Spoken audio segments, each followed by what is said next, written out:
আসসালামু আলাইকুম। আজকে আমি যে রান্নাটা দেখাবো এটা খুবই চমৎকার একটি রান্না। এটা হচ্ছে মাছের যেই পেটি থাকে, অর্থাৎ আমরা আমাদের অঞ্চলে বলি মাছের বালিশ, অনেকে মাছের পেটি বলে। মাছের ভিতরে ফাঁপা যে অংশটা থাকে সেই অংশটা, এটা কিন্তু থাইল্যান্ড এবং ইন্দোনেশিয়া এটা খুবই ফেমাস একটি খাবার, কারণ এই খাবারটা হচ্ছে আপনার স্কিন গ্লো করে। এখন আবার অনেকে আছে বাসা বাড়িতে দেখা গেছে যে এই মাছের পেটি আগেই গায়েব করে দিবে। বিশেষ করে আপুরে যারা আছেন তারা তো অবশ্যই আমার মনে হয় এখন থেকে এই মাছের পেটি গায়েব করে দিবেন, কারণ তাদের স্কিনের গ্লো বেশি প্রয়োজন হয়। আমাদের ছেলেদের তেমন একটা প্রয়োজন হয় না। আচ্ছা যাই হোক, এটি দুষ্টামি করলাম একটু। দেরি না করে শুরু করছি আজকের ভিডিওটা খুবই সহজ এবং খুবই শর্টকাটে দেখাবো, বিকজ আজকে শুক্রবার নামাজ পড়তে যাবো। সো শর্টকাটে ভিডিওটা শেষ করে দিচ্ছি। আমি এখানে প্রথমে 1/3 কাপ সয়াবিন তেল দিয়ে দিচ্ছি। আপনার চাইলে সরিষার তেলটাও দিতে পারেন। আর এই রান্নাতে তেল খুবই কম প্রয়োজন, কারণ মাছের পেটি থেকে অনেক তেল বাইর হয়। তারপরে বাকি যে মশলাগুলো আছে সেগুলো আমি একটু মেখে দিই যাতে আপনারা রান্না খুব সহজে করতে পারেন। এখানে আমি পেঁয়াজ দিচ্ছি 1 কাপ, আরও 1/2 কাপ, টোটাল 1.5 কাপ পেঁয়াজ দিচ্ছি। পেঁয়াজ একটু কম বেশি করে দিতে পারেন, কোনো অসুবিধা নেই।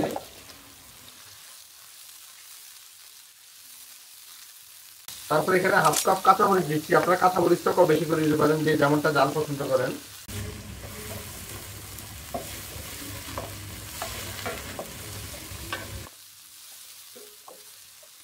তারপর মরিচের গুঁড়া দিচ্ছি 1 টেবিল স্পুন, হলুদ গুঁড়া দিচ্ছি 1/2 টেবিল স্পুন। আর আমার হাতে বানানো যে মাছের মশলাটা আছে, মাছের মশলা দিচ্ছি 1 টেবিল স্পুন। তবে এখানে একটা কথা বলে নেই, যাদের কাছে মাছের মশলাটা নেই তারা জিরা এবং ধনিয়ার গুঁড়াটা ইউজ করতে পারেন, কোনো অসুবিধা নেই। আর এটার ভিডিও দেওয়া আছে ভিডিও সেকশনে। আর যারা হচ্ছে এই মশলাটা বানাইতে ঝামেলা হবে তাদের জন্য একটা গুড নিউজ। ইনশাল্লাহ আশা করি এই মাসের শেষ দিক দিয়ে অথবা ফেব্রুয়ারির মাঝামাঝি সময় এই মশলাটা বাজারে চলে আসতেছে। এটা দিচ্ছি আমি 1 টেবিল স্পুন। আর লবণ দিচ্ছি 1 টেবিল স্পুন।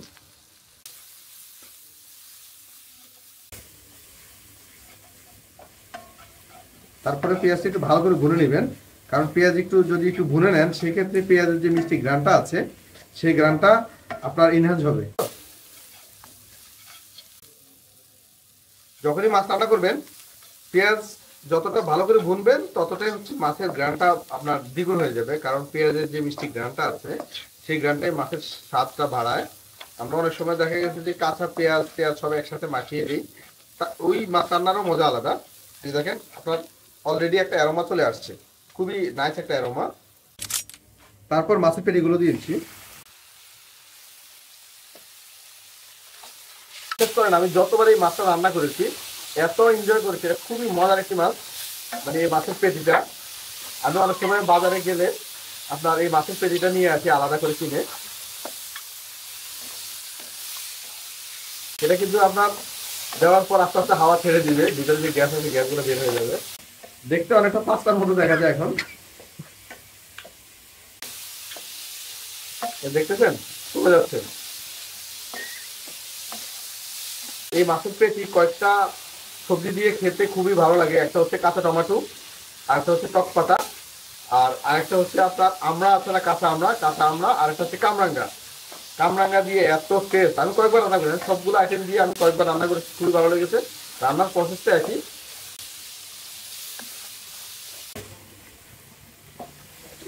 যখন দেখবেন যে আপনার মাছের পেটিগুলোর হাওয়া একবারে বের হয়ে গিয়েছে, অর্থাৎ একবারে কমে গেছে, দেখতেছেন একবারে কমে গেছে, তারপর পানি অ্যাড করে দিচ্ছি।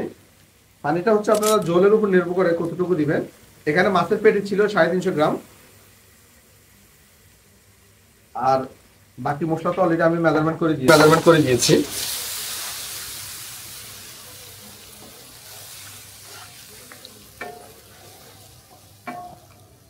আজকের রান্নাটা আসলে ঘরোয়া রান্না, মানে এটা তো আর স্পেশাল কোনো রেসিপি না, তবে এটা সত্যি চমৎকার, আমার কাছে ভালো লাগে অনেক। তারপর আমি কাঁচা টমেটো, মানে আদা কাঁচা টমেটোগুলো দিচ্ছি। আমি একেবারে কাঁচা টমেটো খুঁজছিলাম, বাজারে পাই নাই। কাঁচা টমেটো দিলে টেস্ট অনেক ভালো হয়, কারণ একটু টক বেশি লাগে। আর টমেটোর পরিমাণটা একটু বেশি দিয়েছি, এখানে টোটাল 1/2 কেজি টমেটো আছে। এখন ঢাকনা দিয়ে 5-6 মিনিট রেখে দিবেন একেবারে স্লো হিটে। আমি প্রায় 7-8 মিনিট পর ঢাকনাটা খুলতেছি। চমৎকার ভাবে টমেটোগুলো গলে গিয়েছে। আর উপরে আমি একটু ফ্রেশ ধনিয়া পাতা দিয়ে দিচ্ছি। ধনিয়া পাতাটা একটু বেশি দিতে হবে, কারণ এই রান্নার সাথে ধনিয়া পাতার ম্যাচিংটা খুবই চমৎকার হয়।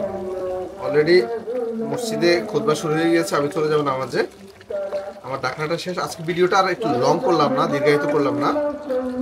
আজকে ভিডিও পর্যন্তই। আশা করি অনেক ভালো হয়েছে, দেখতে অনেক লোভনীয় হয়েছে। তারপর আমি ট্রাই করে দেখি। সরি, আসলে চুলার উপরে ট্রাই করলাম কারণ আমার সময় নেই। বিসমিল্লাহ।